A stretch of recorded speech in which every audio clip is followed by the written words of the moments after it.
for one, then we have to work. Let's go. Timer starts right now. We're going to work the double jab. You're working a 1-1. Work the double jab. Let's work that.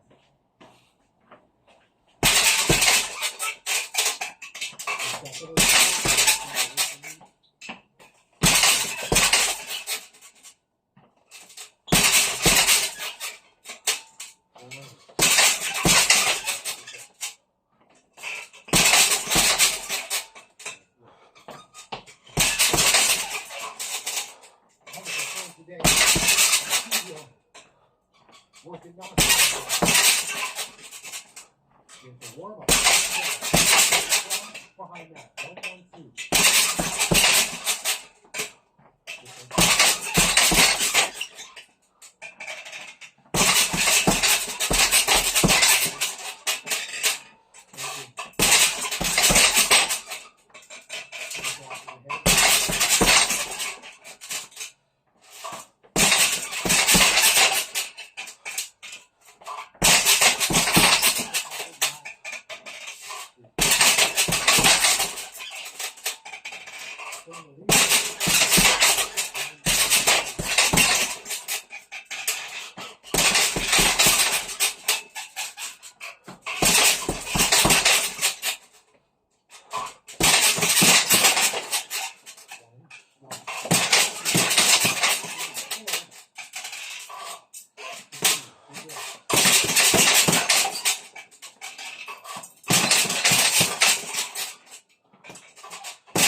hook number 3. The rear hook number 4. That location, not much rotation. Uppercuts to 5. This one's the 6, okay? Now, we're going to start off this round with the jab to the head and straight across to the body, okay? A 1-2 body. Let's work. Hands up.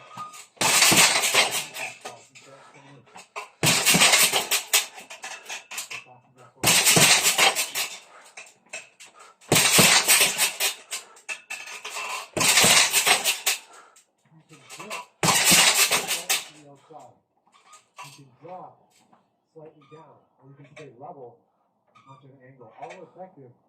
Of course, you have to be caught. Be careful.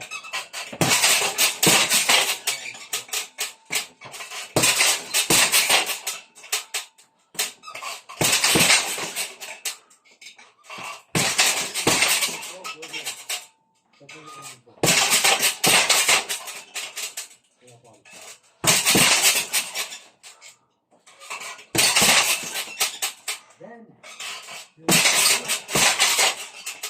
1, 2, 3. Good job. Back to the body.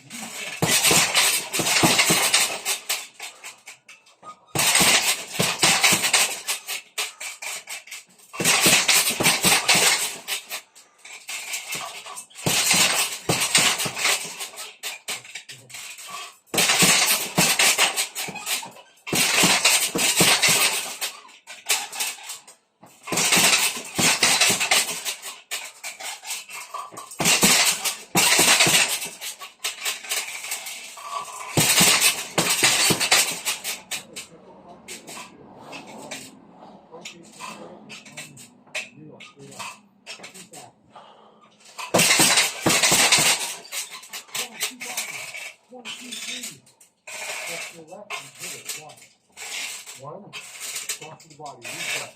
So let's cross, lead hook. As you throw this hook, pivot to the same side. About a quarter. Okay, let's go.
Slow is confusing in the fight, but you would be forced off and then come out and attack, okay? Same hook to the body, go, walk.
Then, almost circle. It's all boxing, guys. Lucky. There you go. What's the jab? Let's go. Get that jab. Jab, flip left. Jab, jab, taking the same side. Flip on up the leg.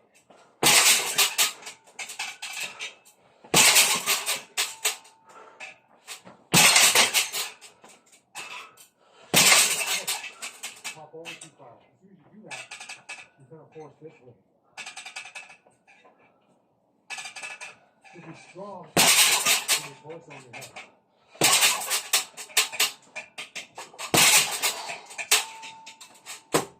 Keep working that. Now, two breaths. Breathe. Breathe. We're working all each side.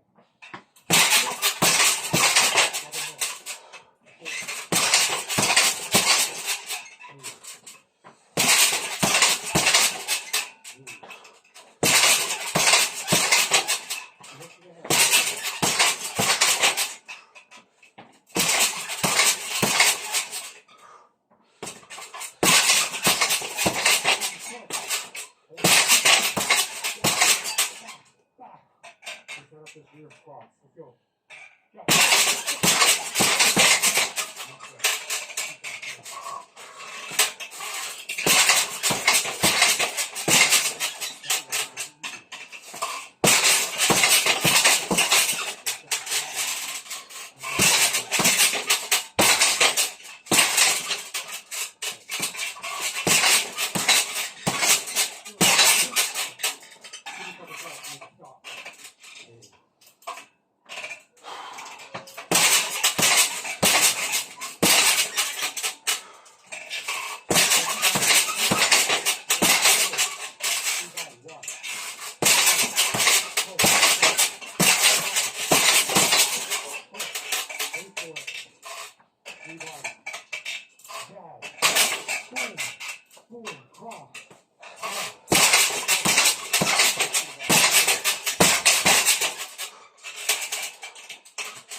Again, the goal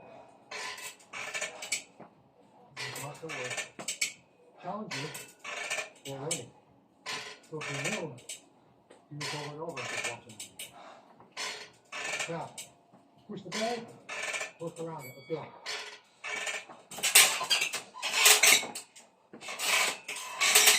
Push around it. Push the bag.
Step right. Three-punch combo, cover, move left. No. Hit it. Send me a text.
Go.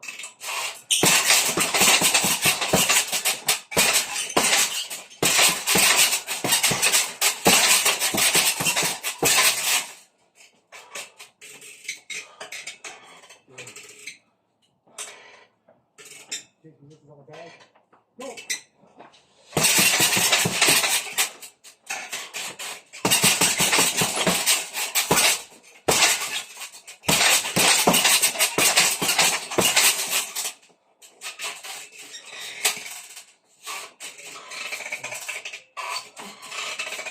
Go.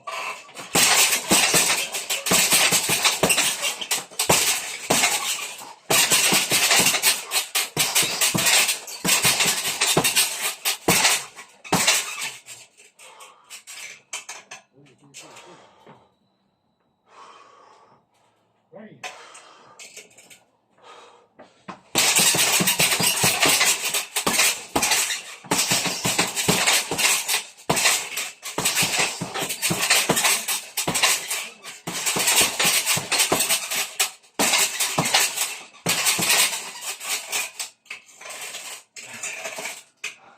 Ready, go.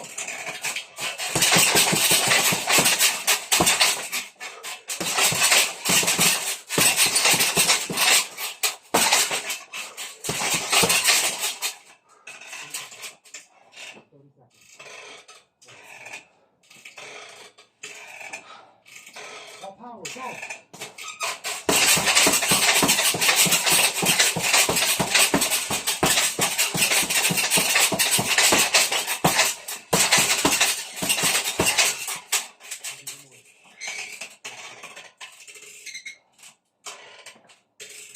One shot, speed to finish. Go.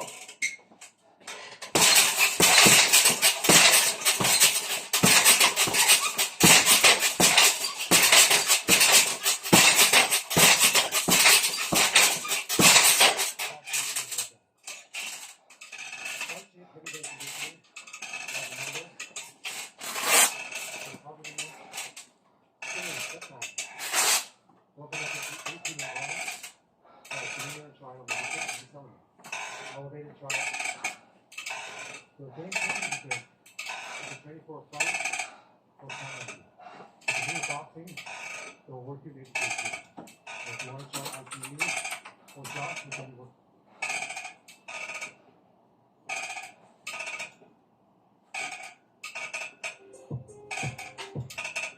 Cross first and just work with that as we go through the workout. Jab, lead hook, let's go. We're gonna work 2 punch combinations so you can pick up the combos pretty easy. Jab is here, cross is here, let's work. Jab, cross, let's work. Jab, crosses, and slits first. Jab, cross. When you throw your jab, a little bit of a step into it. Jab. When you throw your cross, bring that rear hip around. This right hand comes straight out. Straight out. Close up your guard right here. Let's go. Jab, cross. Keep your head still. You don't want to turn your head because you can't see what's going on. So look straight at me. I know it's tough. You have to though. Jab, cross. Now, move a little bit as you go to jab, cross. Move in a little bit. Move in a little bit. Now throw a slip, slip. Slip to your lead side, slip to your rear side. Just make it sharp and short with your hands up. Slip, slip. Slip, slip. Throw with about 60% intensity.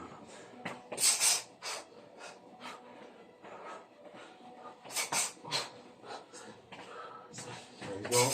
Jab, cross. Slip, slip. Jab, cross. Slip, slip. Now for 30 seconds, we're going to throw this pretty fast. 3, 2, 1, let's go. 1, 2, slip, slip. Jab, cross, slip, slip. Let's go. Hands up when you slip. Slip, slip. Jab, cross, slip, slip. That's it. Close your guard. Hands up.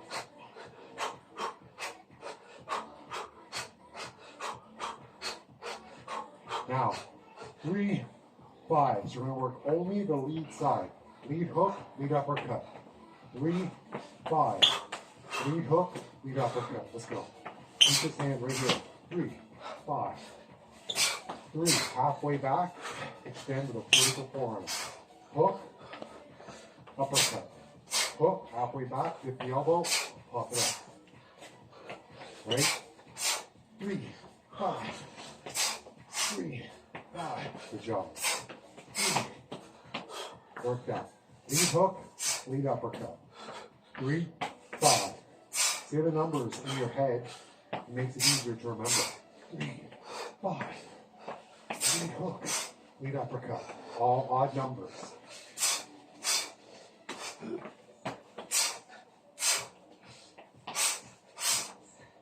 Now duck right, duck left. 3, 5. Duck, duck. 3, 5. Roll, roll. 3, 5. Roll, roll. Now a little faster. 30 seconds. 3, 5. Roll, roll. 3, 5. Under, under. Think about your legs pulling your torso down and around. Down and around.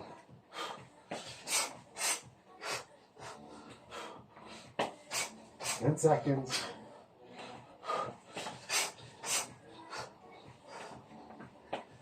Hands up. Hook, upper, duck, duck. One more. Hook, upper, duck, duck. Now, we're going to work the rear uppercut for number 6. Coming from your rear side. Slight rotation off that back hip. Vertical. Those 2 big knuckles are what makes contact. Boom! Right there.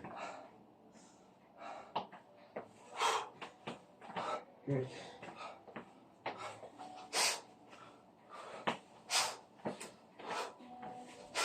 You can pivot around a little bit, which means you're just turning off the lead foot, digging a hole in the sand with your lead foot as you turn.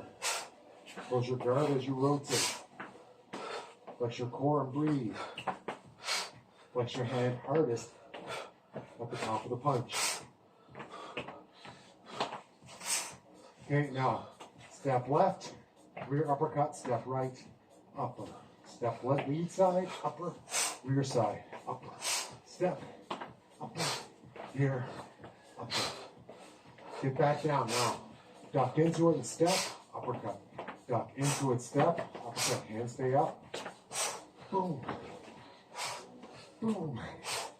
Just like that. And duck under, plant, fire. Duck under, plant, fire. Remember, 10-minute shadow boxing workout for beginners. Learn the basics and put in work. A little faster, go. Only the 6. Only the uppercut. You're shadow boxing at home, so don't be afraid. Just make funny faces. Put in work.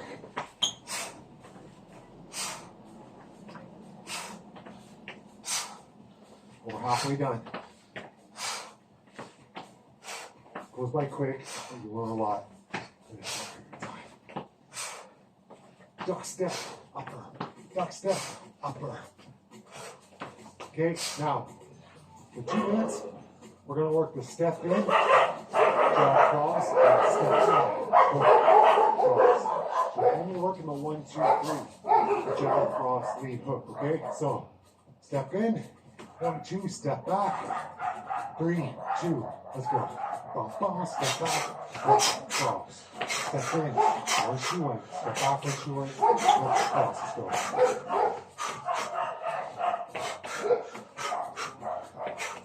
Look straight ahead, keep your eyes focused, keep your chin down. Don't rotate your head, then rotate your body around your head.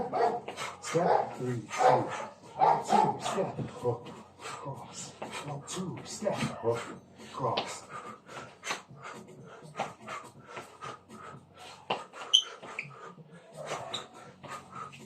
All right.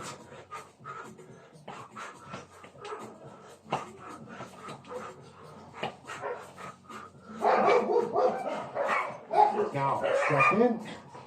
What I want you to do is step back. 3, 2. Step in. Step back. Hook, cross. Ready? Let's go. Upper step. Hook, cross. Jab, cross. Back as you step. Hook, cross. 1, 2. Upper step. Hook, cross. Guys, gotta stay up. When you come back, don't drop from here. You're not that big yet. Maybe right off. You might be. Now feel the flow of what you're doing. Don't step too far forward. Don't step too far back. Nice there.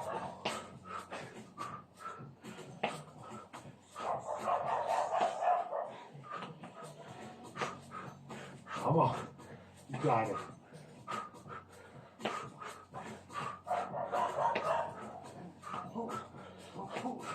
Come on. 5 seconds. Last one.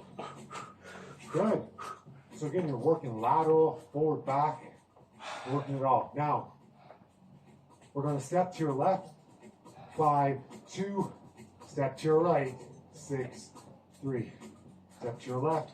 5, 2. Step to your right. 6, 3. Let's go. 1 step left. Big uppercut, cross, hands up. 1 step right. Rear uppercut, hook.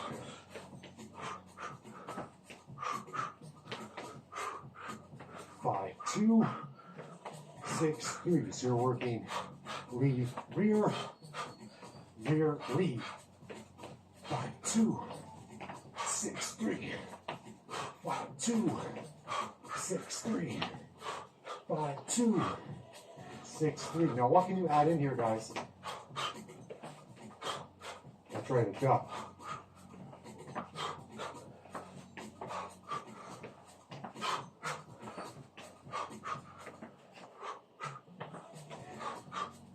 Four more. That was ugly. Let's get it cleaner.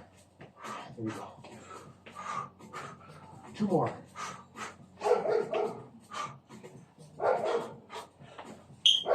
Now we're going to finish with 4 30-second intervals. 1, 4, 3, 2, 1, go. Boom, boom, let's go. 1, 4, 1, 4. Jab, hook. Jab, rear hook.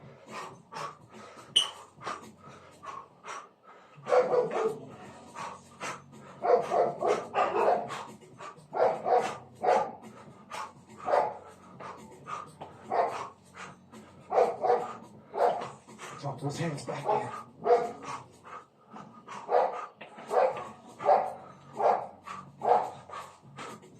Now, slip, slip.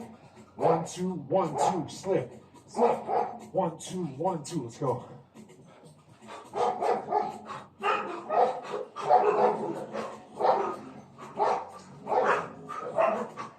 You can approach, attack, ball punching, and retreat. Ball punch.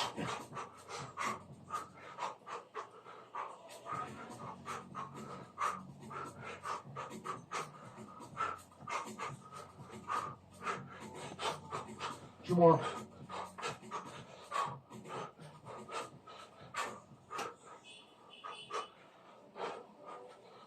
Now, 6, 5, 1, 2, 3. 6, 5, 1, 2, 3. Let's go. Last one.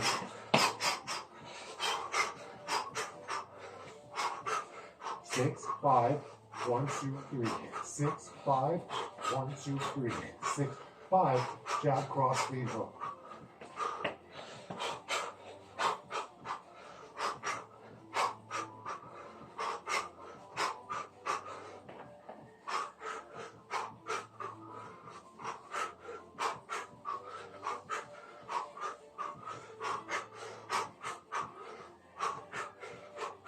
Hands up.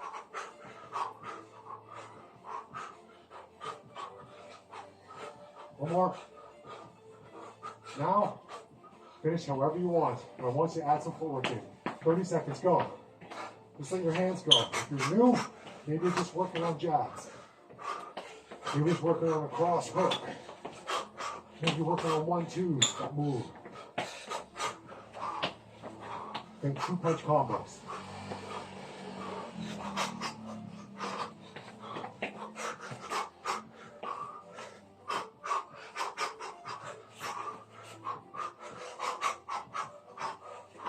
Ten seconds.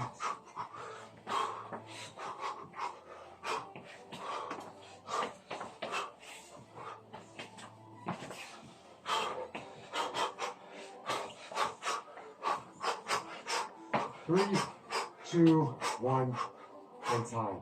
There you go, squad. A 10-minute shadow boxing workout for beginners. You can do at home. Great boxing combinations, easy to follow. You went through almost all of the boxing punches. You went through little boxing interval sets. Not the same as HIIT, but familiar enough to get you used to that style of conditioning.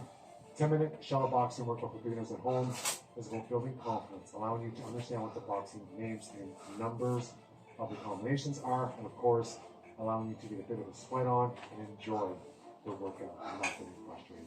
Gain that confidence, learn those combinations, have fun with it. Do this workout either again right now, a couple more times, or come back to it daily. And I promise you, your boxing will improve, and therefore, so will your overall workouts. My name is Nate Bauer. There are many boxing workout programs on Nate Bauer Elevated and on my YouTube channel under memberships. So check out either one, and make sure you subscribe to the channel if you haven't already. And I'll see you warriors, you newbies, you new fighters.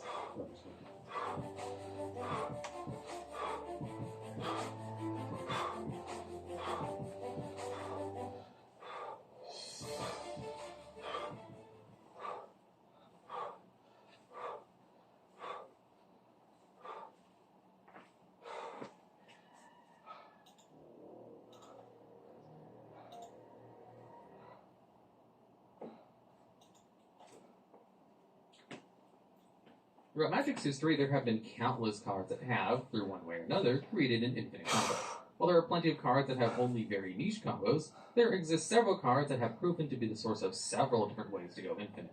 While infinite loops may not be the most common in competitive Magic, there are several cards notorious for causing them to have become infamous in the community. Starting us off at number 10, we have Palantron. This illusion creature costs 5 generic mana and 2 blue. It has 4 power, 5 toughness, and whenever it enters the battlefield, you untap up to 7 lands. It also has the ability for you to pay 2 generic and 2 blue mana to return Palantron to your hand. The enters the battlefield effect of Palantron essentially pays for itself, with it untapping the 7 lands necessary to cast Palantron under most normal circumstances. But part of what makes Palantron so easily broken is that it's very easy to abuse Palantron's untapping ability. If your lands tap for more than 1 mana, such as High Tide makes your islands tap for an extra blue, Palantron can net you extra mana whenever it enters the battlefield. This, alongside its other ability, means you can pay 4 of that extra mana to put Palantron back in your hand. Then, from there, you're allowed to cast Palantron again, untapping lands, and repeating the process. Even without a dedicated spell like High Tide, Palantron can also go instant with a land like Cabal Coffers that produces enough mana by itself. Although you don't even need to have your lands produce extra mana at all if you want to make your Palantron leave and enter the battlefield repeatedly. One common method is using Deadeye Navigator's Soulbond ability to give Palantron the ability to exile itself and then return to the battlefield immediately. This activate ability only costs 1 generic and 1 blue mana, meaning if Palantron is on the battlefield already, you can go infinite with as little as 2 available mana. Since you can, from there, tap all of your lands in response to the Palantron ability, then untap them, float the mana, and as much as you'd like from there. Palantron combos are fairly efficient terms of getting to infinite mana. However, in sanctioned formats, Palantron tends to be just a bit too slow compared to other options. And also, it's generally better to go for an infinite combo that wins the game itself, as opposed to one that just gives you infinite mana. Since without an outlet for that mana, you don't have much of anything to do for it. That's partly why Palantron has been so successful in the Commander format historically. Since you can have a legendary creature in the command zone, you can choose a commander with an activated ability that costs mana that you can then activate repeatedly with your infinite mana to win the game. Other formats lack this built-in combo potential, which is why Palantron mainly lives in Commander, and why it's only the 10th spot on this list. And at number 9, we have Necrotic Ooze. The Ooze costs 2 generic and 2 black mana, as well as having 4 power level tokens. As long as it's on the battlefield, it has the activated abilities of all creatures in all graveyards. This ability means you have access to just about any ability in the game, meaning an ability that's normally on a creature that is difficult to cast can be used much earlier than anticipating the pace of the game. But even more important is that as long as you can find ways to put the right cards in the graveyard, Necrotic Ooze can often win the game on the spot by combining the abilities of multiple different creatures. One of the most common ways to do this is via the creature Kiki-Jiki Mirror Breaker, a card which has the ability to create a token copy of any non-legendary creature by tapping it. That token has the keyword haste, meaning it can attack or be tapped its turn.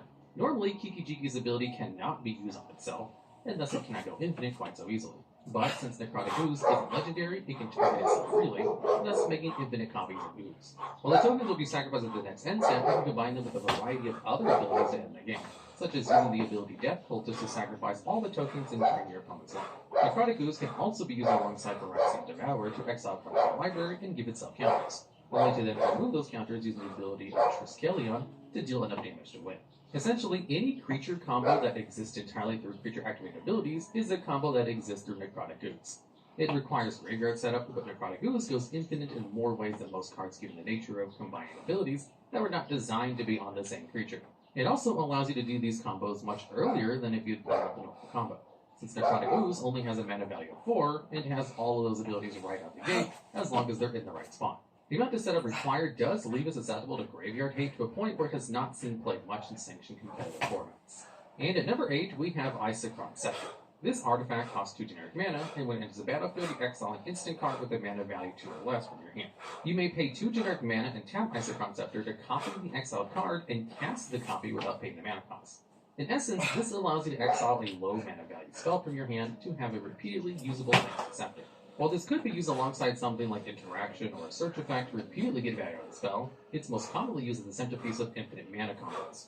If you make Isochron Scepter a creature, you can exile a spell that untaps all creatures you control to also untap the Scepter in the process. As long as you then have enough creatures to tap their mana, you can then continue tapping the Scepter and generating more mana. If the spell exiled with Isochron Scepter is Benefactor's Drought, you'll be able to draw a card every time you do this, eventually allowing you to draw your entire deck. However, this and other setups are somewhat convoluted compared to the simple combo that Isochron Scepter has. Dramatic Reversal is an instant that costs 1 blue and untaps all non-land permanents you control.